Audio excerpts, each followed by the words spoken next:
Até o meio-dia. E agora o nosso podcast do dia, nosso bate-papo de hoje vai ser com o Dr. Valdivino Neto. Pois é, veio hoje aqui prestar esclarecimentos, falar com a gente aqui no programa Ricardo Guimarães. Doutor, quero dizer que é um prazer imenso estar recebendo aqui a sua pessoa em nosso programa. Muito obrigado pelo convite, por ter aceito o nosso convite para vir aqui bater um papo com a gente, para falarmos de vários assuntos que é também do interesse da população riachense. Bom dia, seja muito bem-vindo. Bom dia, Ricardo. Bom dia, ouvintes da Rádio Cidade. Prazer é todo meu. É um prazer inegável estar aqui ao seu lado.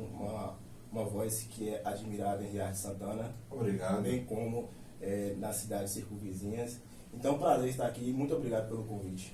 Tá certo. Gente, o doutor Neto, ele é um advogado muito jovem, já tem uma bagagem muito grande de experiência e veio aqui hoje compartilhar conhecimento com a gente. Caso você tenha alguma dúvida, caso você tenha alguma pergunta para fazer para o advogado, é só mandar no telezap da rádio 998987834, o telefone está aqui em minha mão para você, caso queira fazer alguma pergunta, tenha alguma dúvida, queira perguntar algo sobre algum processo que você não entende, né, que tem alguma questão a ser resolvida. Então mande as suas perguntas para a gente, nós iremos passar aqui para o Dr. Valdivino Neto. Eu vou chamar de Dr. Neto durante o programa, pode, Neto? Pode, ficar à vontade. Então vamos passar a pergunta para o Dr. Neto aqui durante a programação, caso você tenha alguma dúvida. Ô Neto, antes da gente começar aqui a falar sobre os assuntos, eu queria que você falasse um pouco sobre sua história, sua trajetória. Quando foi que você decidiu que iria escolher a área de direito, a área da advocacia para atuar? Foi um sonho desde criança? Veio por algum acontecimento na sua vida? Como é que foi? Conta pra gente aí. Olha, Ricardo, quando a gente fala sobre história de vida, né? Muitas pessoas ficam acanhadas em contar como tudo começou. É verdade. E aí, uma das coisas que eu mais gosto de fazer quando eu estou em roda de amigos, principalmente em conversas, em bares, eu adoro contar minha história. Eu acho que a sua história é o seu farol, né? É verdade. De onde você veio, para onde você vai e onde você está.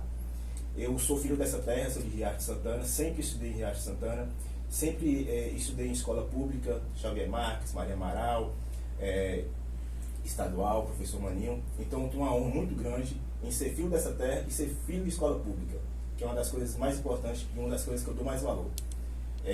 No terceiro ano, eu fui estudar em Caetité, fui pegar novos voos, porque eu sempre fui assim, ativo em conhecimento. No terceiro ano, eu fiz um ensino médio de forma concomitante, fiz cursinho pré-vestibular à tarde e ganhei uma bolsa de um curso isolado apenas de matemática. Então era colégio de manhã, cursinho pré-vestibular à tarde e um curso isolado de matemática à noite. Então minha vida toda era focada nos estudos, desde sempre. Porque quando a gente vem de uma origem humilde, a única coisa que a gente pode sonhar e a única coisa que a gente tem o que conquistar é através dos estudos, né? É verdade. Então a única coisa que eu tinha em mãos para mudar a minha realidade e a da minha família era através dos estudos. Então eu sempre foquei nisso, sempre dei valor às oportunidades que a vida me deu e que os meus pais me proporcionaram, né? Eu sou filho de Valnor Fogaça, Valdinete brasileiro. Valdinete, ela trabalha com serviços gerais. Meu pai hoje é aposentado, mas ele sempre trabalhou como pedreiro. Então eu venho de uma origem muito humilde. Voltando, estudei em Caetité, focado em passar no Enem, né? Sempre fui escolher direito, e depois eu vou falar o motivo que eu escolhi direito, né? Uhum. Sempre fiz. E aí, quando chegou o final do ano e prestei o Enem, eu não consegui passar em direito de cara, né? Consegui passar, a minha nota deu para passar em engenharia. Fiz bem longe de Riacho, acho que era no Pará, alguma coisa assim, mas nunca tive vontade. Se fosse direito, eu poderia ter ido, né? Aí, mas alguém não me desistiu, não me desmotivou de forma alguma, porque eu sempre sabia que eu era capaz de passar na universidade, né? Meu sonho sempre foi passar na UFBA. E quando eu coloco uma coisa na cabeça, geralmente, quando uma pessoa coloca uma coisa e quer, consegue, né? Sempre com estímulo, com força de vontade, persistência, enfim. E aí, como eu não consegui passar apenas estando no ensino médio, eu fui morar em Montes Claros, fiz um cursinho pré-vestibular lá, ganhei a metade de uma bolsa lá e fui morar em Montes Claros. No primeiro semestre, morando em Montes Claros, consegui a metade de uma bolsa em faculdade particular. Só que meu sonho sempre foi faculdade pública, né? Apesar de ganhar a metade, não tinha condições de pagar a outra metade. Então, na metade do ano, eu fiz outro cursinho mais barato, sonhando em passar na universidade pública. Aí, nesse ano eu fiz 2 vestibulares, né? Que foi o Enem e uma prova da UNEB, em Brumado. Ok, passei o primeiro chamado da UNEB em Brumado, em Direito, fui morar em Brumado. Quando eu terminei o primeiro semestre em Brumado e estava de férias em Arte Santana, eu fiquei sabendo que eu passei na UFPA. E aí, Na UFPA? Em Salvador, aí eu larguei tudo. Falei, meu sonho, meu pai ia ter soltou foguete no quintal de casa, porque antigamente tinha mais essa celebração, né, quando passávamos em uma faculdade. E aí fui morar em Salvador. Meu sonho, desde sempre, foi fazer UFPA, e aí larguei a UNEB e fui morar em Salvador. Que trajetória, hein, cara? Aí, em Salvador, entrei já focado, né? Tudo na minha cabeça eu colocava metas a ser cumpridas. Do primeiro ao 9º semestre, eu queria eliminar todas as matérias, porque no 9º semestre eu ia focar apenas na OAB, e no 10º semestre eu apenas queria focar no TCC. Dito e certo, no 9º semestre passo na OAB, 10º semestre fico apenas com o TCC e tiro 10. Então, assim, tudo na minha vida foi focado, tudo foi em específico. Estou observando isso aí, comentar sobre isso. Tudo foi específico, porque geralmente... Você traçou uma trajetória e tanto aí, e conseguiu seguir a risca que você traçou. Você falou, eu busquei eliminar todas as matérias até o 9º semestre, para depois eu focar na outra prova, que seria o TCC, né? Que seria a conclusão do curso ali. A conclusão final, né? Rapaz, que coisa bacana. Você fez assim criou uma rota certinha e seguiu aquela rota e deu certo. Aí voltando à pergunta, por que eu escolhi Direito, né? Tem duas respostas. A primeira é porque eu sempre me dei bem nas matérias de humanas, né? Eu falei, vou escolher uma matéria que me traga mais facilidade em estudar, né, humanas, e justamente por isso que eu estudei. Fiz Direito por conta que eu era mais... eu me dava melhor trabalhando com humanas. E o segundo motivo que foi escolher Direito foi porque, quando nós somos jovens, nós frequentamos várias casas, né? Assim, desde pessoas que têm condições financeiras altas, como pessoas da sua mesma classe social, né? Certa vez eu estava numa casa de um amigo que tinha condições muito superiores a mim, que inclusive tinha empregadas, e eu vivenciei uma situação que eu fiquei assim, parado, né? Tratou muito mal a sua colaboradora, e o jovem, assim, muito imbatível com essas situações. Eu fiquei pensando, assim, dentro de mim, poderia ser minha mãe naquela situação. Sim. Porque se eu sou uma pessoa de classe baixa, com as mesmas condições que aquelas empregadas estavam ali naquela situação, aí eu fiquei pensando dentro de mim, poderia ser minha mãe? E o que poderia ser feito naquela situação? Será que os direitos daquela pessoa estão sendo garantidos? Porque ela poderia estar ali apenas por uma necessidade, né? Aguentar desaforo, aguentar bate-porta, aguentar xingamento. Então, um dos motivos que eu escolhi foi esse, combater as injustiças, né? Porque, assim, advogar não é apenas defender. Advogar é dar voz a quem não pode falar por si. Sim. Entende? Então, assim, quando eu escolhi Direito foi isso, dar voz a quem não pode falar. Dar voz a quem precisa. Colocar-se no lugar do outro. Foi um dos motivos que eu escolhi Direito, foi esse. Interessante, viu? E você pegou um ponto principal, que eu acredito que tem muita gente que está ouvindo agora e que passa por isso todos os dias, porque minha mãe foi empregada doméstica e passou também por essa situação. Sou muito grato a todos que arranjaram emprego para ela no momento que ela precisava, mas, como diz, assim, entre aspas, trabalhar para os outros, de fato, não é brincadeira, ainda mais em casa de família, né? Não é brincadeira, não. Ainda mais numa época em que os direitos não eram tão respeitados como hoje são, né? Minha mãe passou por situação parecida com essa sua diversas vezes, né, para poder me criar. Então, achei interessante justamente a sua fala nesse sentido. E uma coisa que eu achei interessante também, né, de seu foco, e isso eu trago uma reflexão para quem está nos ouvindo da seguinte maneira, que às vezes a pessoa queixa muito, eu não tive oportunidade, eu não tive condição de estudar. Você vem de uma família, como você diz, uma família humilde, seu pai pedreiro, sua mãe serviços gerais, e teria tudo para você desistir, ou teria tudo para você pegar outro caminho, outro rumo, que não fosse os estudos, né? Outra coisa que não fosse levar você onde você está hoje. Mas você usou o que você tinha de melhor, que era a sua persistência, o seu foco, a sua vontade, e mostrou que nem sempre as dificuldades estão aí para nos fazer desistir, e sim para nos fazer alavancar. Eu não sei qual é a sua opinião, por exemplo, em relação ao assunto, mas a minha, talvez por falta de conhecimento, eu deixo claro aqui aos ouvintes, mas eu sou contra, por exemplo, a faculdade por cotas, porque eu acho que tira a oportunidade de pessoas como você, que quer aprender, que quer lutar, que batalha todo dia, e dá uma pessoa que às vezes não está nem aí com nada, que só vai em busca daquilo que tem direito, né? Então, assim, imagina só, a dificuldade que você enfrentou, você teria tudo para não chegar onde você chegou. Mas você veio de escola pública, não passou por escola particular, não teve as mordomias que alguém que tem dinheiro tem. Você enfrentou, acredito que na sua ida para Salvador também, e para mostrar, você passou por momentos difíceis, que talvez se você fosse contar aqui todas as situações difíceis que você enfrentou, o programa seria pouco para você contar, mas você enfrentou tudo isso e venceu. Então você, para quem está nos ouvindo hoje, é um exemplo de vida.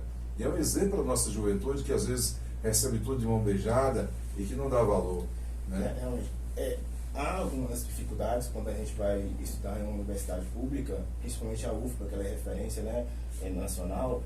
Quando você, Ricardo, entra em uma sala de aula que tem filhos de promotores, filhos de juízes, filhos de desembargadores, filhos de advogados, e você está no mesmo ambiente que aquelas pessoas, você já se sente privilegiado, entende? Exatamente. Por ocupar aquele espaço que antes era renegado. Mas assim, eu tive uma dificuldade enorme e até já pensei em desistir do curso por essas dificuldades. Porque quando você sai do colégio, você é um bom aluno. Quando você entra na universidade, você percebe que você não é tão bom assim. Você percebe que você precisa melhorar a cada dia, entende? Que tem você vai estar no meio de feras. Isso, justamente. E assim, você tem dificuldades quando entra na faculdade, a sua dificuldade começa a crescer depois que você sai da faculdade. Entende? Porque as pessoas imaginam que quando você entra na universidade, você se forma, você já sai preparado para atuar. Isso é uma grande enganação. Na faculdade você aprende a teoria, né? Sim. A teoria. Quando eu iniciei a faculdade de Direito na UFBA, no terceiro semestre já busquei conhecimento, né? Que foi fazer provas para fazer estágio. No terceiro semestre eu fiz uma prova num escritório, passei, e foi bem interessante quando eu fiz essa prova, né, nesse escritório, porque foi 2 etapas, né? A primeira etapa era escrita, algumas perguntas específicas da área, eu lembro até hoje que era sobre direito do trabalho, e a segunda etapa era uma entrevista com um dos advogados do escritório. E aí foi pela manhã e à tarde tinha aula. Aí eu mandei mensagem pro advogado, né, descarado que eu sou. Aí eu falei, eu já posso começar amanhã? Aí ele falou, ok. Aí eu falei, no estágio que eu passei hoje. Aí ele falou, rapaz, você se acha, né? Você se acha mesmo que você passou? Eu falei, que horas? 8 ou 9? Rapaz, você foi bem. Aí ele falou, não, 1 hora você pode estar aqui. Só por conta disso você pode estar. Você passou na prova. Poxa. Porque quando você tem confiança de algo, você acredita em si. Quando você acredita em algo, você tem confiança em si, às vezes pode parecer arrogância das pessoas, né? Porque assim, geralmente, Ricardo, quando você vem de uma família humilde, que não tem condições, e você começa a conquistar as coisas, as pessoas confundem arrogância com confiança. Sim. Porque no mesmo local que você está, se tivesse outra pessoa que tivesse condições melhores, se tivesse sobrenomes, você não seria tratado da mesma forma. Mas quando você é imbatível, quando você tem um comportamento imbatível, um comportamento que você sabe o que você está fazendo, que você sabe para onde ir, isso é difícil das pessoas aceitarem. É com o tempo que as pessoas vão aceitando. Então, verdade. Até as amizades te olham de um olhar diferente, né? Sim, sim. Então, assim, o que nós temos que ter em mente hoje é confiar na sua capacidade, entendeu? O que poucas pessoas hoje não acreditam. E acaba ficando no comodismo, com medo do que as outras pessoas vão dizer sobre si. Sim. Isso é uma das maiores dificuldades que tem os jovens crescerem hoje em dia. Os jovens não acreditar em si mesmo, não acreditar no seu potencial e exercer aquilo com qualidade. Né? Não é porque você é novo que você não pode ter a mesma qualidade de uma pessoa que já está aí há tempos. Claro, você vai respeitar com ética, né? Com hombridade, com empatia, mas você se formou naquilo e você tem que ser empático tanto quanto aquela pessoa que está há muito tempo nessa jornada. Senão qual é o seu lugar no mundo, se não for assim? Se você for esperar até chegar à idade daquela pessoa, o tempo que ela tem de jornada, justamente, você não vai conseguir, né? Então, assim, eu sou muito assim, de me jogar nas coisas, e muito confiante em aprender.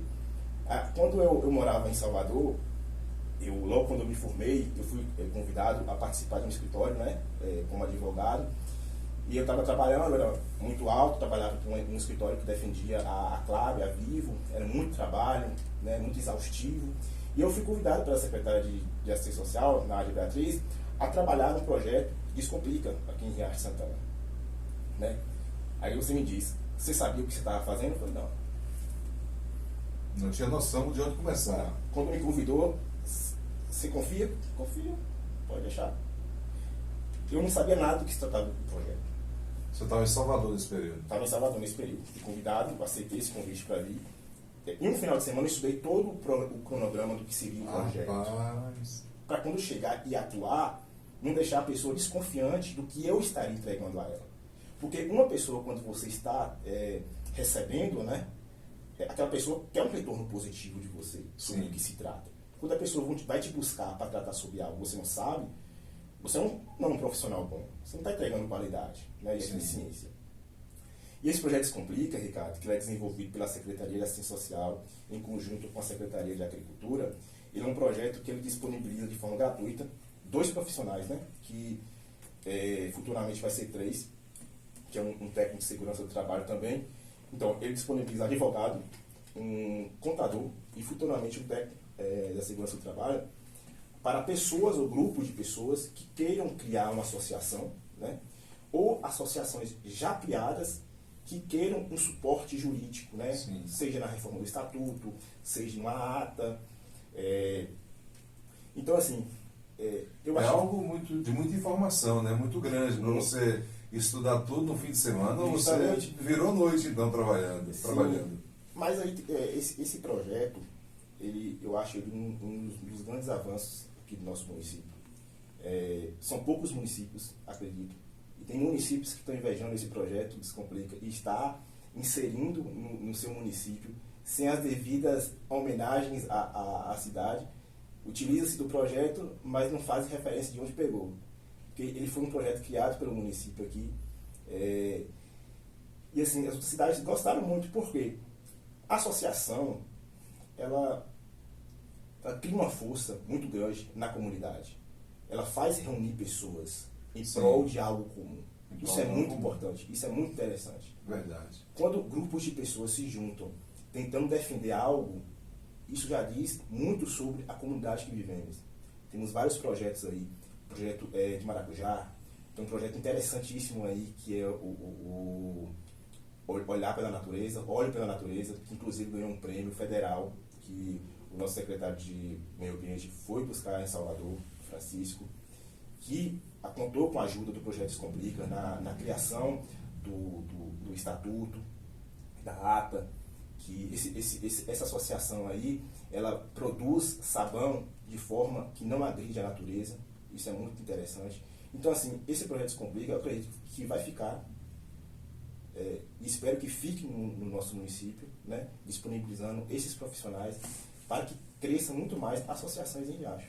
Maravilha. E você se orgulha de ter sido pioneiro, tá iniciando esse trabalho aqui, Não, né? eu tenho muito orgulho de fazer parte do projeto Descomplica, porque, além de ser gratuito, ele evidencia a importância que as pessoas têm em se juntar por algo em comum. Eu acho que uma das coisas mais importantes que eu acho é isso, se juntar em prol de algo comum. É verdade. Essa semana passada, eu entrevistei aqui Lídia, que é da Associação de Mulheres Camponesas aqui de Riacho de Santana, né? E ela falando do trabalho, com aquele mesmo brilho no olhar que você estava falando aí agora, em relação ao trabalho da associação, e como isso fortalece aquelas mulheres que têm o que oferecer em relação ao trabalho que está fazendo, que elas fazem um trabalho com a mandioca, né? Faz bolo, faz várias coisas. Então, eu percebi na conversa dela, como na sua, o brilho no olhar e estar colaborando para que projetos como esse possam acontecer, né? Isso é bacana demais. Como você falou, junta muita gente, né? Aquilo se torna mais forte. Sim, e assim, Ricardo, quando as pessoas têm interesse em criar uma associação, eu vejo muitos grupos de pessoas querendo criar uma associação. Mas antigamente, antes desse projeto, ficava empacado o desenvolvimento da associação, não era registrada. Por quê? Criar uma associação não é barata. contar com um profissional da advocacia que vai dar assessoria e é obrigatória a sua assinatura no estatuto, é cara. Sim. É caro contar com o apoio de um contador para criar, para registrar uma associação. Então isso antes desse projeto, desestimulava as pessoas a se juntar e criar uma associação, porque ninguém queria tirar dinheiro do bolso para criar uma associação. Sim. Então quando esse projeto chegou e evidenciou que o projeto seria de forma totalmente gratuita, as pessoas começaram a se interessar mais, porque seria um peso a menos para o desenvolvimento dessa associação, para o crescimento da associação. Então, contando com o apoio da prefeitura, no caso, seria muito mais benéfico para eles criar uma associação sem custo algum do que antes, que tinham que pagar um advogado, pagar um contador, pagar por reuniões, né, por o advogado estar ali auxiliando, prestando assessoria jurídica, e hoje não tem nada disso, é totalmente gratuito. Pois é, que bom, hein? É um trabalho da Secretaria de Assistência Social. Eu quero mandar um abraço para a dona Nádia, que também esteve com a gente aqui no programa esses dias atrás. Parabenizar, porque ideias como essa realmente merecem ser valorizadas, merecem ser divulgadas, né? Principalmente aqui no rádio, para que todos possam ter esse conhecimento. Gente, agora na cidade são 10h24, com o apoio do Baratinho Materiais de Construção, do Alto Posto Cidade, do Lojão do Márcio, da Móveis Zelar, da Moto Center Belém, do Dr. Heraldo Ítalo, fisioterapeuta, do Romildo Farejador de Festa, da Capas Riacho, em frente a Embasa, Salão Inove da Amiga Luzia, no bairro Belém, Casa de Carne Santana, minha gente, a melhor carne suína de toda a região. Hoje estou batendo papo com o Dr. Valdivino Neto, advogado, está aqui um jovem advogado falando, né, sobre o seu trabalho, falando sobre a atuação dele na Secretaria de Assistência Social aqui do município de Riacho Santana. Eu acredito que essa parte do projeto Descomplica ficou claro, inclusive eu não tinha entendido antes da entrevista, ficou claro para todo mundo que está nos ouvindo. E a sua atuação, doutor, como advogado público na assistência social, ela vai além dessa parte do projeto Descomplica. É apenas um dos trabalhos, né, do serviço que presta lá a assistência. Que mais trabalhos o senhor presta lá? Foi uma honra quando eu fui convidado para participar dessa pasta também, da Secretaria de Assistência Social, porque na faculdade eu fazia parte de um projeto que se assemelha com o desse que eu estou trabalhando hoje, que é o prestação de serviços gratuitos às pessoas na universidade, para quem não tinha condições financeiras, né? Ah, vocês fazem isso tipo um laboratório? Isso, ele é chamado SAJU. Ele foi criado bem antes da ditadura militar, lá na universidade, na UFBA. Inclusive, esse serviço, quando a ditadura chegou, estava implantada, ele foi, não poderia permitir a sua atuação, né? Olha aí. Entendeu? Então, é um serviço que atuava diretamente a prestar serviços à comunidade em geral, que não tinha condições de pagar um advogado. Então, lá na UFBA tinha esse serviço e eu participava, né, de prestar apoio aos cidadãos que não tinham condições de pagar um advogado para entrar com um processo, né, seja de família, de divórcio, seja de pensão alimentícia. Então a gente já atuava lá. E eu sempre quis atuar nessa área, porque assim, quando nós estudamos universidade pública, quem paga a nossa universidade pública são todas as pessoas. Os impostos são pagos por todo mundo. Sim. Então, quando nós entramos na universidade pública, nós encarnamos em nós o dever de prestar algo à comunidade que nos emprestou aquele local para estudar, que nos financiou para estudar naquele local. Então, quando nós saímos de uma universidade pública, nós temos isso em mente, em prestar serviço à nossa comunidade de forma gratuita, né? Seja como for. Mas a gente tem que dar um retorno, porque a gente estudou financiado pela sociedade, sim, pelos impostos pagos. E aí, quando eu fui convidado para atuar na Secretaria de Assistência Social, eu fiquei muito feliz, porque era muito semelhante o serviço, né?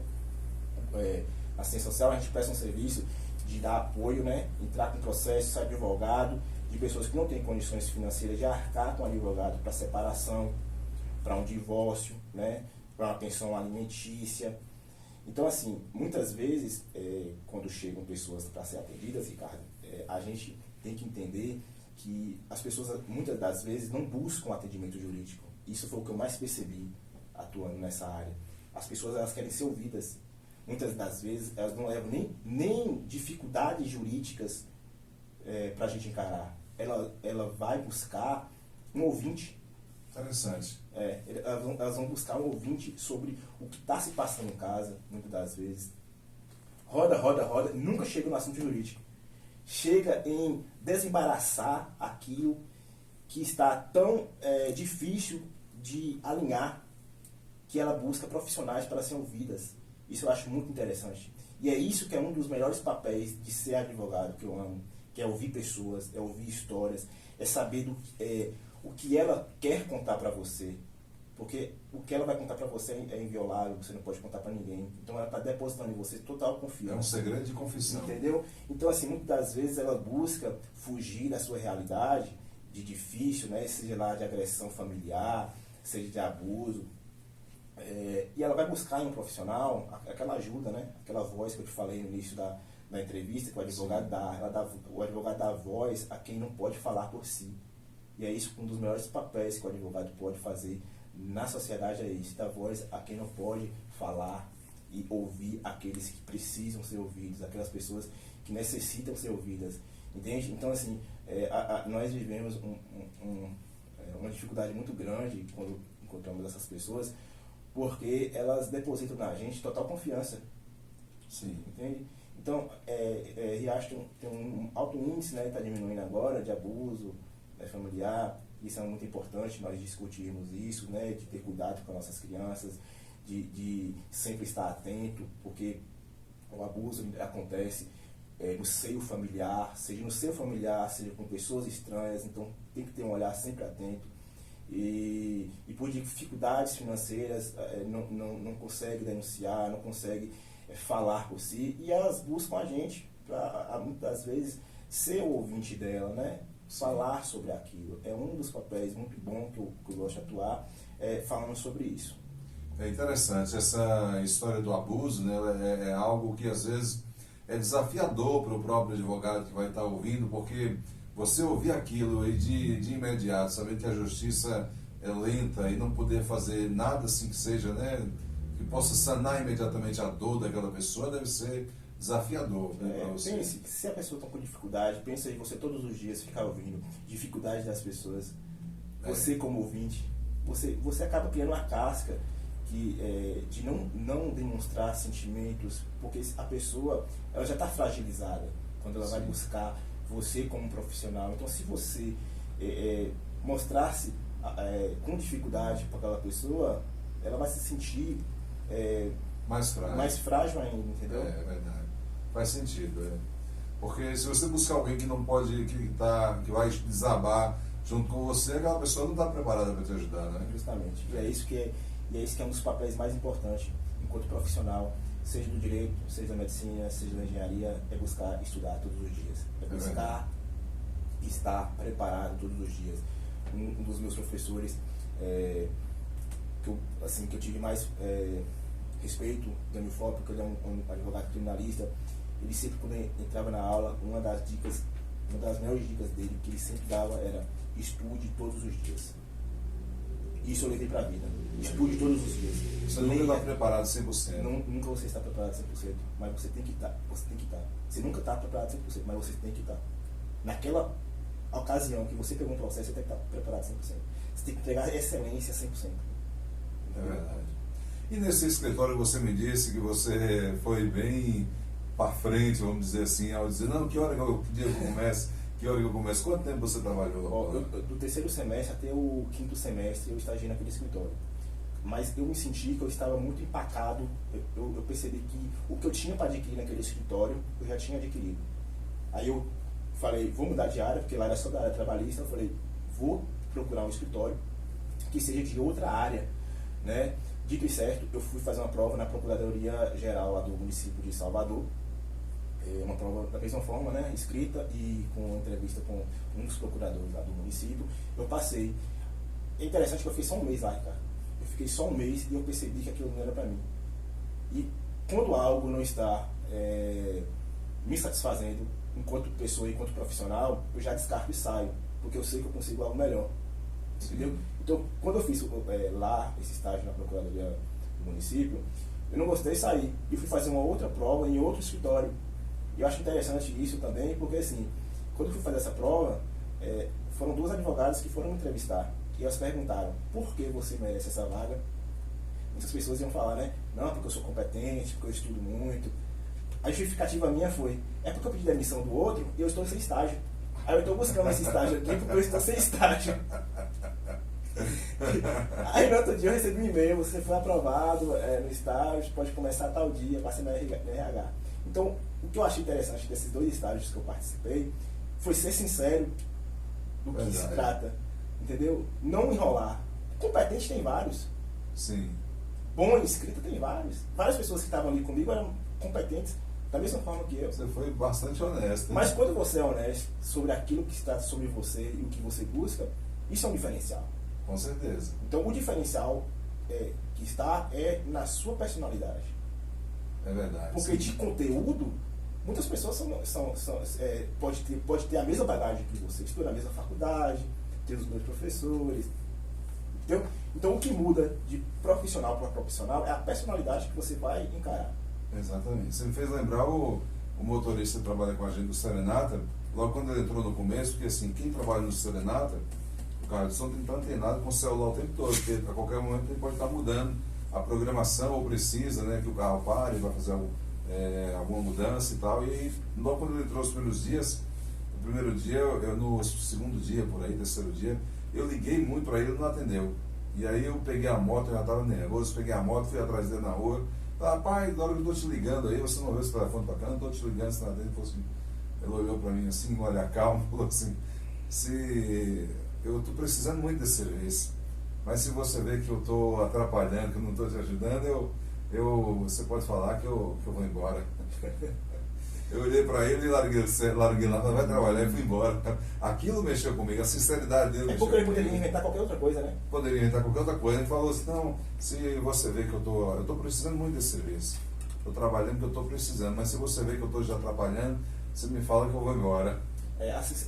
Tem 2 questões, né? A sinceridade. Aí estou trabalhando até hoje. Tá vendo? Tem 2 questões, né? A sinceridade, que a gente busca, e o sincericídio, né? O sincericídio é aquela pessoa que sempre está querendo dizer a verdade a todo custo, e às vezes a sinceridade magoa o outro. Então, muitas das vezes as pessoas têm uma dificuldade de encarar a sinceridade com o sincericídio. O sincericídio é quando você fala uma coisa sem a outra pessoa perguntar sobre si. Essa camisa está muito feia, mas eu não te perguntei. É verdade. É um sincericídio desnecessário que magoa a outra pessoa. E o sincericídio ela está em contradição com a empatia, né? Que é se colocar no lugar do outro. Muitas pessoas acham que a sinceridade demais é bom, mas calar a boca às vezes faz bem também. Sim, saber a hora certa de falar. De falar, né? É verdade, interessante. Gente, que bate-papo legal estamos tendo aqui hoje com o Dr. Valdivino Neto, advogado aqui de Riacho Santana. Ô, doutor, eu fico imaginando aqui, a justiça é lenta pra caramba, inclusive eu falo isso como vítima dessa situação. Há 1 ano e 7 meses eu sofri um acidente, desde quando eu estava no hospital que o advogado Dr. João Vitor deu entrada no processo, no INSS, levou meses para que eu fosse chamado para uma perícia. Nessa perícia, o INSS não aceitou, eu perdi um braço, eu perdi uma perna e um movimento do braço. O INSS ainda acha que poderia negar. Foi para uma segunda chamada, o INSS negou novamente, agora está na Justiça Federal. E a justiça é lenta por natureza, ainda mais quando se tem processo. Você me disse que tem muitos processos, então para que os ouvintes possam saber, fala para a gente aí a quantidade de processos que só você como advogado tem na sua mesa. Só eu na minha mesa, na assistência social, né, com serviço público, mais de 400 processos. Mais de 400 então, processos. Então pense aí, uma pessoa só. Quando é que vai resolver tudo isso? Agora sim, Ricardo, eu achei interessante você falar, no início da sua fala, sobre a lentidão da justiça. Né? Muitas pessoas acreditam que a lentidão do seu processo está envolvido com o advogado, com a atuação do advogado. Ah, meu advogado é lento, meu advogado não dá andamento no processo. Mas a gente tem que entender que... É a justiça em si que é lenta. O processo todo, o processo judicial, ele tem várias ramificações. Né? Não é apenas advogado e juiz. Ah, é o advogado, não para o juiz para julgar isso. Tem várias ramificações. Ingressamos com ação judicial, chega no administrativo, despacha, aí depois tem que enviar para a assessoria do juiz, deu a sentença, foi recusada, né? Foi improcedente, entra com recurso, é improcedente, é negado, você entra com outro recurso. Então, assim, há vários trâmites a ser levado e considerado em um processo judicial. E que o advogado acaba levando a culpa porque acha que você é lento, né? que você não dá o devido olhar. Claro, tem profissionais, mas na maioria das vezes a lentidão se trata sobre essa deficiência que a justiça tem, né? Poucos profissionais atuando dentro de um judiciário, poucos profissionais para estar atentos, são muitos processos, são milhares de processos. Eu estou com um processo, inclusive, na Justiça Federal, que vai completar 2 anos, que ainda nem foi despachado, a outra parte não foi nem intimada. Então, assim, nós advogados somos prejudicados nessa situação, por conta da lentidão, da ineficiência, muitas das vezes, do judiciário. Porque o nosso cliente, ele quer ver eficiência, ele quer ver o seu processo andando. E muitas das vezes a culpa não é do advogado, é da justiça mesmo. Entendeu? É do tamanho de processos que o judiciário tem e que a gente não tem o que fazer. 400 processos para você resolver vai levar uma vida inteira, não vai? Vai, mas eu tenho fé que eu cumpro todos os meus prazos. Eu certo. posso virar noites, mas os meus prazos são cumpridos, porque eu acho que é isso que importa. Assim, quando você gosta daquilo que você trabalha, né, daquela frase, faça o que você ama e não precisar trabalhar nunca mais na sua vida, né? Sim. Quando você faz aquilo de paixão, quando você gosta daquilo que você faz, você atua com muito mais rapidez, né? Eu nunca acordei um dia sequer e pensei em desistir de advogar, porque isso é meu sonho pro resto da vida. Eu já deixo um aviso aqui para as pessoas: parem de falar para fazer concurso, porque eu amo advogar, eu não vou fazer concurso, porque as pessoas acham que concurso vai ganhar mais, você vai ter estabilidade. Posso ter estabilidade, mas não vou estar feliz no que eu faço. Entendeu? Eu acho que o importante é estar feliz. Tem um livro muito interessante, Como Ser Feliz em Harvard, que fala sobre isso. Tudo que você vai fazer, se você estiver feliz antes, você vai fazer com eficiência. Se você estiver feliz e você for limpar a casa, o seu ambiente vai ser 1000 vezes melhor. Se você estiver feliz, Ricardo, e for dar uma entrevista hoje, a sua entrevista vai ser outra coisa. Mas se você estiver infeliz, se você não estiver buscando a felicidade constante, tudo o que você fizer não vai ter aquele retorno gratificante. Você vai chegar no final do dia e falar: que dia péssimo. Você transpareceu, você é ótimo.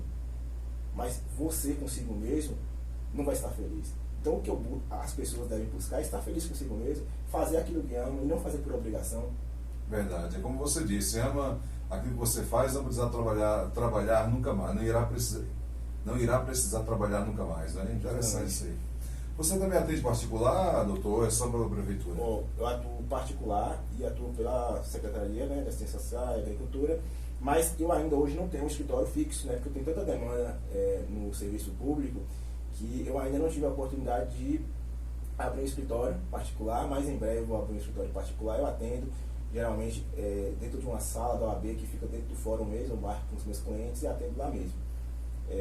O que não falta é força de vontade para atuar. Se precisar ir na casa da pessoa para assinar a procuração, para ser o advogado, eu vou. Isso comigo não tem problema algum.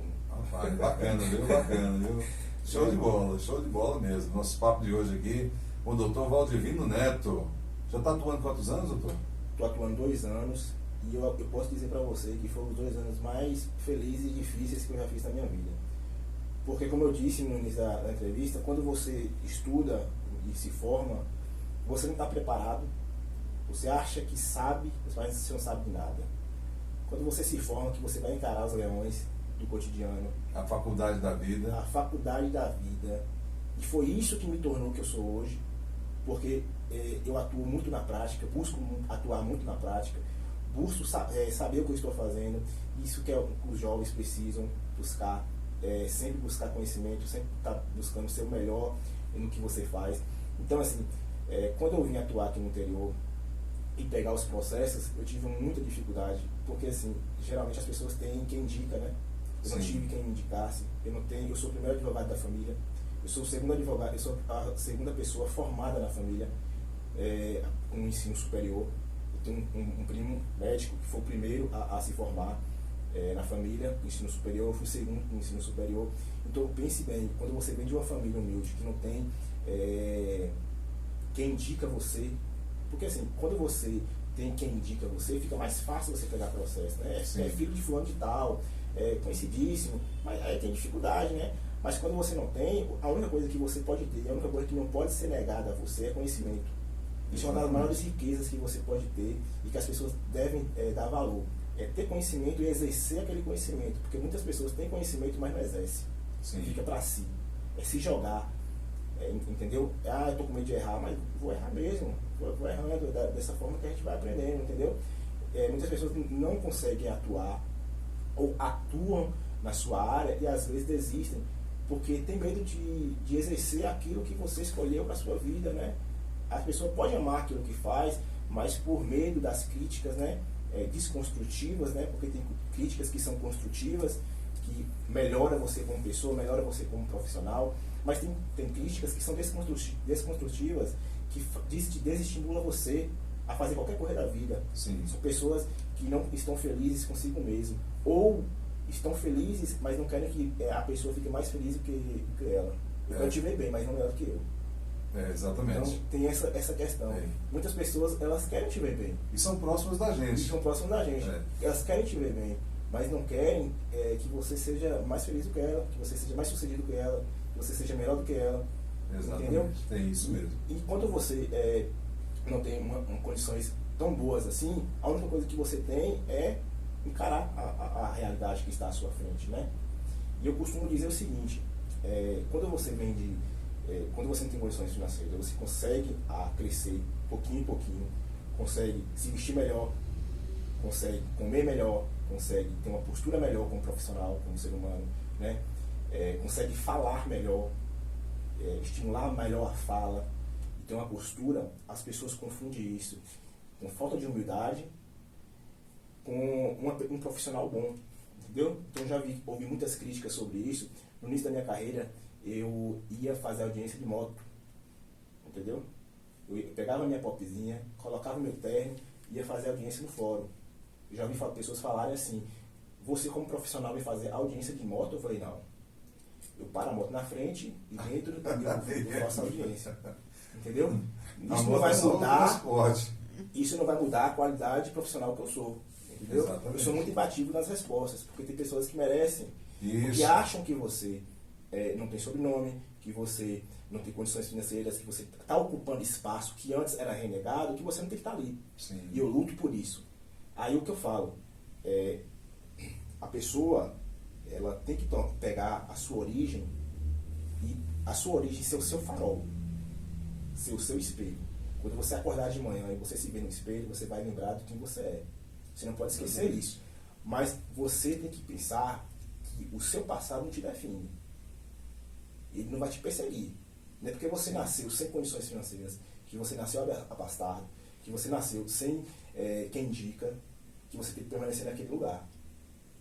A direção de sua vida é você quem toma. Você quem toma, mas tem que tomar cuidado para você não esquecer de onde você veio.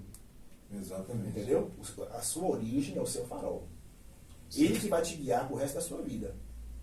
Exatamente. Quando você pensar que você não está fazendo parte daquilo, ou crescer demais, né? As pessoas começam a se desenvolver, ganhar dinheiro, esquece de onde veio, esquece da família humilde que te criou, da família que sustentou os seus estudos, esquece daquilo por vergonha, entendeu? Por não renegar suas origens. Isso é um cuidado. Isso as pessoas têm que ter cuidado. E eu já vi muito isso, de esquecer de onde você veio. Você não pode esquecer de onde você veio. A sua origem é seu farol, é seu espelho. Mas você tem que ter em mente que você não tem que ficar paralisado naquilo. Você tem que crescer sempre. Muito ser o melhor. Mas, repetindo, a sua origem é seu farol. Ele que vai te guiar. Muito bacana, viu? Comentário que vai render muito no podcast, esse comentário aí, que o doutor acabou de fazer aí. Tem muita gente que acaba esquecendo das origens, né? E acabam ficando perdidos, porque quando você não tem origem, não tem história, não tem um passado, você fica perdido. Como você mesmo disse, não devemos ficar estacionados lá, mas também não podemos esquecer de onde a gente saiu, o percurso que a gente teve que traçar, né, para chegar até onde chegamos hoje. Eu quero aqui dizer que foi uma satisfação muito grande, doutor, poder bater um papo com você aqui no programa. Trouxe muito conhecimento, aprendi muito contigo, tenho certeza que a sua família, né, seu pai e sua mãe, principalmente, devem estar ouvindo agora muito orgulhosos do filho que tem, né? Tenho certeza disso. Sua família se orgulha muito de você, pela sua trajetória de vida. Tenho certeza que você vai muito longe, né? Tenho certeza disso. E como tem mostrado ser desde o começo, quando você iniciou, né, a sua faculdade, aliás, na faculdade quando você iniciou seus estudos, né, no início, que você foi já focando naquilo que você queria, é um grande vencedor e tenho certeza que serviu de espelho para muitos dos nossos jovens que estão nos ouvindo. E apesar de tantos conselhos e tantas chaves que você passou hoje, eu queria pedir um último conselho, uma última dica para os nossos jovens, principalmente para aqueles que sonham em uma carreira na advocacia, por exemplo. Bom, Ricardo, eu agradeço imensamente a participação aqui, o convite, é um prazer estar com você. Acredito que muitas pessoas queriam estar aqui, querem estar aqui ao seu lado, porque você é uma das vozes referência do nosso município, né? Obrigado. Você é reconhecido, não só aqui, como eu já disse, em outras cidades, de fato a sua voz é inigualável, onde você passa, as pessoas reconhecem pela sua voz, as pessoas têm o prazer de fazer serenata de amor por conta da sua voz, porque se não fosse a sua voz seria totalmente diferente. Você sabe transparecer, você sabe colocar emoção na voz quando precisa. Isso eu acho um diferencial enorme no seu profissionalismo e isso é muito bom, né? Enquanto pessoa, eu acho que você se satisfaz quando você exerce aquilo que você ama. Eu acredito que você ama o que você faz. Amo sim. Uma resposta para os jovens, uma dica para os jovens é sempre busque estudar, sempre busque ser o melhor naquilo que faz. Estudar nunca é demais. Estude todos os dias, leia todos os dias.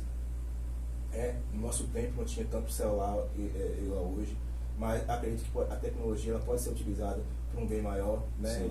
Tá ali muito fácil as informações, você só saber dosar o que você está consumindo ou não. Tem muito conhecimento aí diverso e você tem que saber escolher, ponderar o que você está lendo, o que você está fazendo. E mais uma vez sobre a sua origem, né? A sua origem é seu farol, a sua origem é seu espelho, nunca renega as suas origens. Maravilha. Gente, foi um prazer muito grande, viu, doutor, tê-lo aqui conosco hoje. Espero que a gente possa voltar aqui outras vezes para abordarmos um tema, quem sabe um tema específico, né, para que as pessoas possam também tirar suas dúvidas. Muito obrigado pela participação. Desejo aí boa sorte nos seus trabalhos, nos seus mais de 400 processos só na secretaria e de tantos outros que com certeza devem ter. E quem desejar procurar os trabalhos do senhor, procurar em que telefone? Chamar em que telefone? Precisou de um advogado? Vou chamar aqui Dr. Neto. Qual o telefone? 77988251614. Então tá aí, gente. Para você que está nos ouvindo, precisar de um advogado, é só falar com o Dr. Valdivino Neto. Doutor, mais uma vez, muito obrigado, viu? Obrigado, Ricardo. Até a próxima. Até a próxima. Minha gente, agora são